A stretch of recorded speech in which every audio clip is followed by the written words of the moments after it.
What's going on, guys? Your boy Manny Cash here, and guys, in this video I want to talk to you a little bit of my favorite subject, right? My favorite subject, you already know what it is. Sales, baby, sales. So today we're gonna talk about this book right here. It's called The 25 Sales Habits of Highly Successful People. All right, this book is super short. It's like 100 and let me see, 100 pages. So stay tuned because we're gonna bring it. Let's go.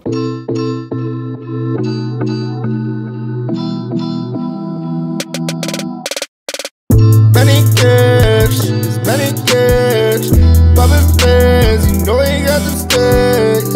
Many cash, poppin' fans, you know he got them. Awesome. So now we're here, guys.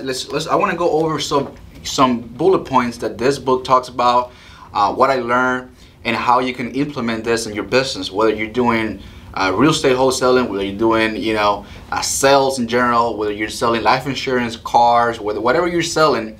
This book is going to help you to prospect, to get leads, to close people, to understand the mindset. So let's just go a little bit of what this book talks about. It talks about if it doesn't work, fix it, right? These are the type of content that is here. Communicate the message that it sounds business to trust you.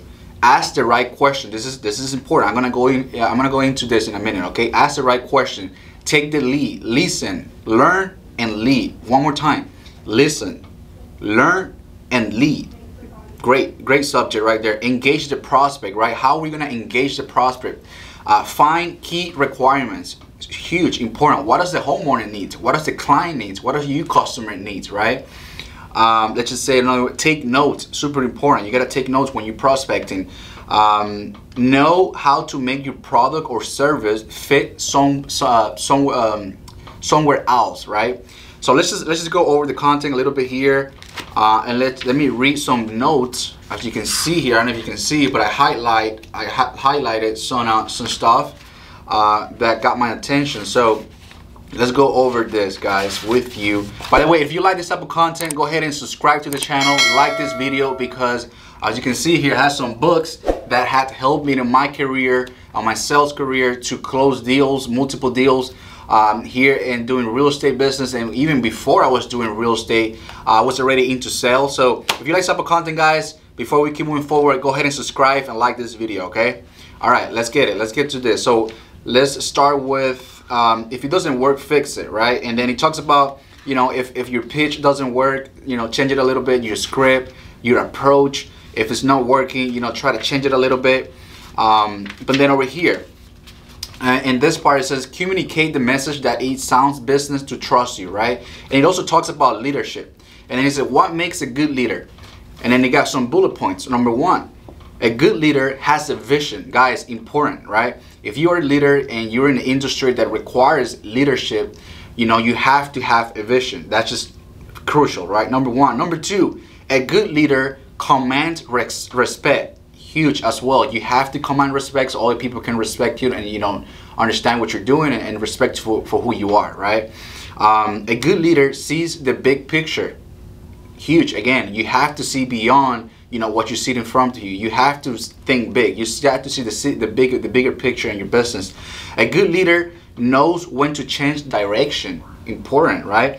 Why does this is important? Because, for example, if you're leading a team and your team is just, for example, it's not clicking, it's not working, something is not, it's not working, and you as the leader, you have to be able to just, take it back and then refine it, retune it, and then make it better. So change direction a little bit on see what can work for your business. Split test, some things, calls, offers, appointments. So this is important as well. Now, what else? We have here, a good leader points out problem areas and is ready to discuss solutions.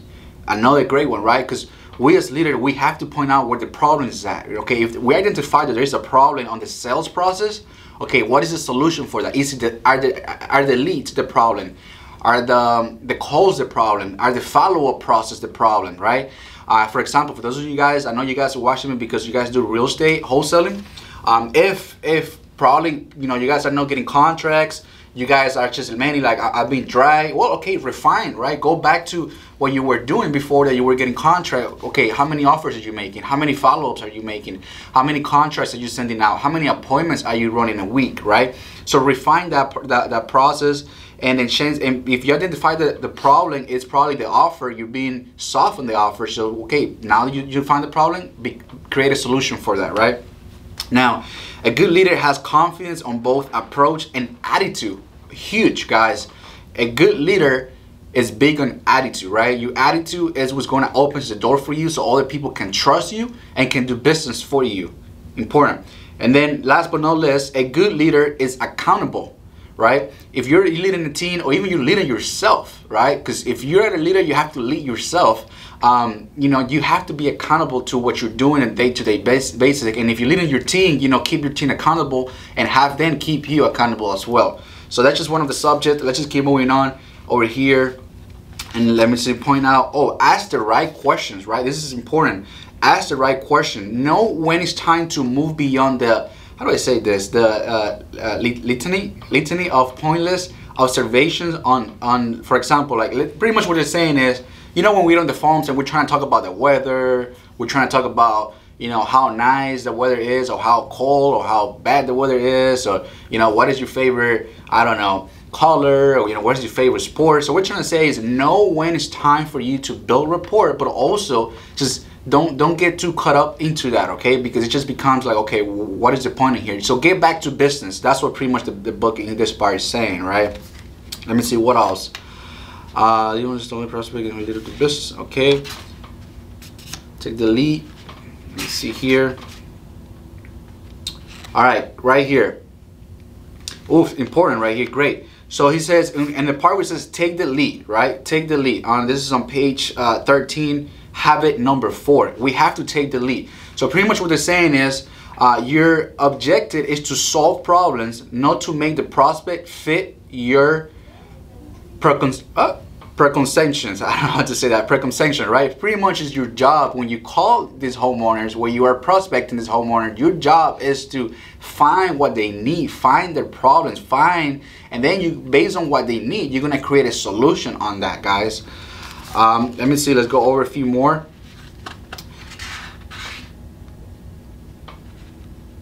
Okay, let's see it over here. Every prospect's different, right? Understanding that every prospect, every homeowner, every client is different. Their needs, their problem, they're usually different. Although if you notice this in real estate wholesaling, there's a pattern, right? There's a pattern, whether you're targeting tax foreclosure, whether you're targeting mortgage foreclosure, whether you're targeting tax delinquent, whether you're targeting vacant properties, right?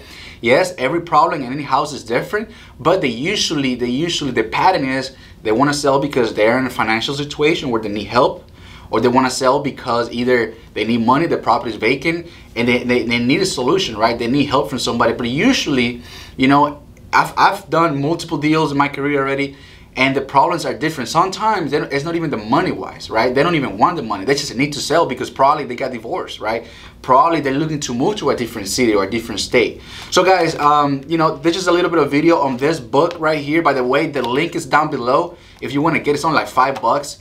$5 can change your life and improve your sales skills, guys. So this is a great book that I recommend everybody that is into the sales, wholesaling business, in any industry that has to do with sales, guys. Go ahead and click it below, because on Amazon. And you know, nothing but to say, guys, it's your boy Manny Cash. Let's get it.